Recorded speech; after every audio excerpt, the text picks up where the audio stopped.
যুক্তরাষ্ট্রের সঙ্গে তুমুল সংঘাতের মাঝেই ইরান নিজেদের সবচেয়ে বড় চাল চেলেছে। বিশ্বের জ্বালানি সরবরাহের গুরুত্বপূর্ণ নৌপথ হরমুজ প্রণালীর পূর্ণ নিয়ন্ত্রণ নিতে ইরানি পার্লামেন্টে উত্থাপন করা হয়েছে একটি কঠোর বিল। নতুন নিয়ম বাস্তবায়িত হলে এই প্রণালীতে পুরোপুরি নিষিদ্ধ হয়ে যাবে যে কোনো শত্রু দেশের যুদ্ধজাহাজ, এমনকি সাধারণ বাণিজ্যিক জাহাজ চলাচলেও লাগবে ইরানের অনুমতি। সেই সাথে আরোপ করা হতে পারে অনেক বড় আকারের বাড়তি ট্যাক্স। শর্তটি বাস্তবায়িত হলে চিরতরে বন্ধ হয়ে যেতে পারে সমঝোতার পথ।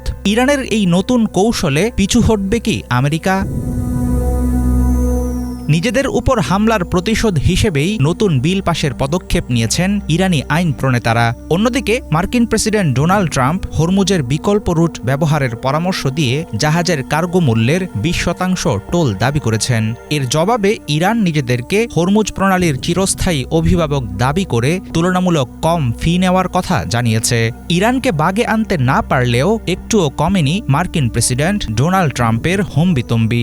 ইরান যে কোনো মূল্যে সমঝোতা চাইছে এমন দাবি করে তেহরানকে সংযত আচরণের হুঁশিয়ারিও দিয়েছেন তিনি। ইরান এখন যে কোনো মূল্যে একটা সমঝোতা করতে চাইছে। আমরা যা করছি তা ওদের একদমই পছন্দ হচ্ছে না, তাই ওরা একটা রফাদফা করতে মরিয়া। এখন দেখা যাক আমরা শেষ পর্যন্ত ওদের সাথে কোনো সমঝোতায় পৌঁছাই নাকি পুরো বিষয়টার একেবারে চূড়ান্ত ফয়সালা করে ফেলি। আমি আসলে কোনো সময় বেঁধে দিতে পছন্দ করি না, তবে ওরা পরিস্থিতিটা খুব ভালো করেই বোঝে।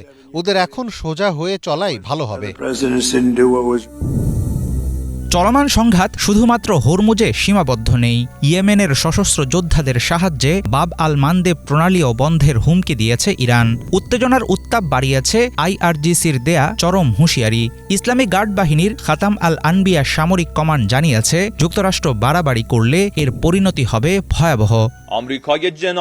কোনো অবস্থাতেই এবং কোনোভাবেই আমরা যুক্তরাষ্ট্রকে হরমুজ প্রণালীতে নাক গলাতে দেব না। তারা বাইরের একটি দেশ। এই প্রণালী নিয়ে হস্তক্ষেপ করা আমাদের কাছে এমন এক রেড লাইন যা কোনোভাবেই ভাঙা যাবে না। মার্কিন যুক্তরাষ্ট্রের ওই নির্বোধ প্রেসিডেন্ট সম্প্রতি ইরানের অবকাঠামোতে আঘাত হানার যে হুমকি দিয়েছেন, তাদের বাহিনী যদি সত্যিই তেমন কিছু করার দুঃসাহস দেখায়, তাহলে এতদিন ইরানের ধৈর্যের কারণে এই অঞ্চলের যা কিছু অক্ষত ছিল সবকিছুই গুঁড়িয়ে দেওয়া হবে। পুরো অঞ্চলের সমস্ত অবকাঠামো এমনভাবে ধ্বংস করে দেওয়া হবে, সেগুলোর কোনো চিহ্নই আর অবশিষ্ট থাকবে না।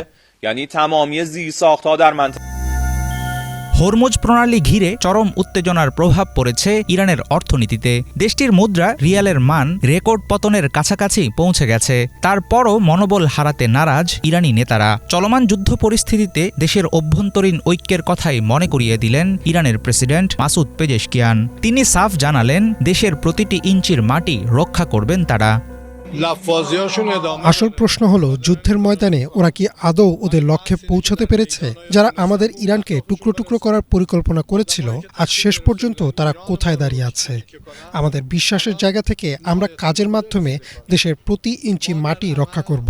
আর ওরা যে সমস্ত সম্মান নষ্ট করার মতো অবমাননাকর কথাবার্তা বলছে, সেগুলো আসলে ওদের নিজেদের জন্যই মানায়, আমাদের জন্য নয়। এই মুহূর্তে আমাদের প্রথম পদক্ষেপ হবে নিজেদের ভেতরের ঐক্য ধরে রাখা।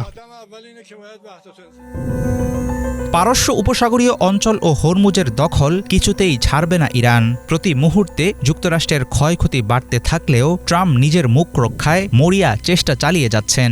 মধ্যস্থতাকারীদের শান্তি প্রতিষ্ঠার সব চেষ্টা ব্যর্থ করে দিয়ে আরও দীর্ঘস্থায়ী রূপ নিচ্ছে এই অঞ্চলের যুদ্ধ পরিস্থিতি। হাফিজুল ইসলাম, বাংলা ভিশন।